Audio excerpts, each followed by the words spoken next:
കഠിനമായ വേനൽ വരാനിരിക്കുകയാണ്. നിങ്ങളുടെ പച്ചക്കറികളും വിളകളും വാടാതെ കരിയാതെ മാർച്ച് മാസത്തിലും സമൃദ്ധമായി വളരണോ വിളവെടുക്കണോ എങ്കിൽ ഈ ജനുവരിയിൽ നിങ്ങൾ ചെയ്തിരിക്കേണ്ടതും ശ്രദ്ധിക്കേണ്ടതുമായ കാര്യങ്ങളാണ് ഇവിടെ പറയുന്നത്. പ്രിയമുള്ളവരെ നമസ്കാരം. കഠിനമായ ചൂടിലേക്ക് നാം കടക്കുകയാണ്. ജനുവരി മാസം കേരളത്തിലെ കർഷകരെ സംബന്ധിച്ച് വിളവെടുപ്പിന്റെയും ഒപ്പം വേനൽക്കാല കൃഷിക്കായുള്ള ഒരുക്കങ്ങളുടെയും സമയമാണ്. മഞ്ഞുകാലം അവസാനിക്കാറായതും ചൂട് കൂടുന്നതുമായ ഈ കാലാവസ്ഥയിൽ കൃഷിയിൽ വരുത്തേണ്ടതായ മാറ്റങ്ങൾ എന്തെല്ലാമെന്ന് നമുക്ക് നോക്കാം. കൃഷിയിടങ്ങളിലേറെ ശ്രദ്ധിക്കേണ്ട സമയമാണ്. വിളവെടുപ്പിനൊപ്പം തന്നെ വേനൽക്കാല പച്ചക്കറികൾ നടാൻ ഏറ്റവും അനുയോജ്യമായ സമയമാണിത്. ഈ മാസം കൃഷിയിൽ ശ്രദ്ധിക്കേണ്ട പ്രധാന കാര്യങ്ങൾ എന്തൊക്കെയാണെന്ന് നമുക്ക് നോക്കാം. ജനുവരി മാസം നമുക്ക് പ്രധാനമായും വെള്ളരി വർഗ്ഗ വിളകൾ കൃഷി ആരംഭിക്കാം. വെള്ളരി, മത്തൻ, കുമ്പളം, പാവൽ, പടവലം, ഒപ്പം വെണ്ടയും പയറും മുളകുമെല്ലാം ഈ സമയത്ത് നന്നായി വളരും.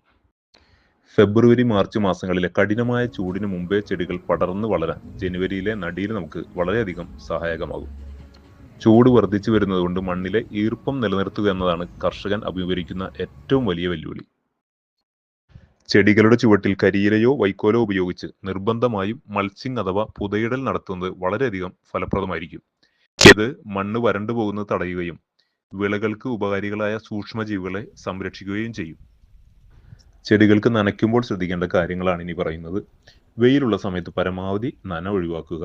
രാവിലെ 9 മണിക്ക് മുമ്പോ വൈകിട്ട് ഒരു 4 മണി 5 മണിക്ക് ശേഷമോ നനയ്ക്കുക. വൈകിട്ട് നനയ്ക്കുന്നതാണ് ഏറ്റവും ഫലപ്രദം എന്ന് പറയാവുന്നത്. ജലാംശം ഏറെ സമയം മണ്ണിൽ നിലനിർത്താൻ വൈകിട്ടുള്ള ജലസേചനം സഹായകമാകും.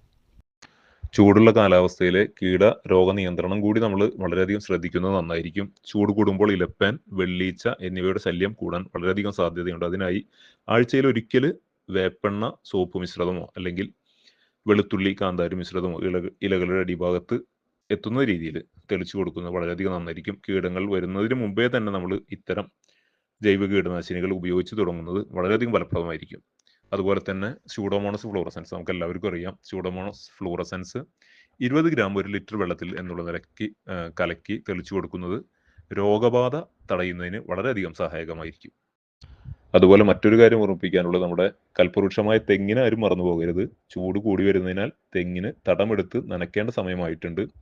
തെങ്ങിൻ തടത്തിൽ പുതയിട്ട് സംരക്ഷിക്കുന്നത് വളരെയധികം ഗുണകരമായിരിക്കും.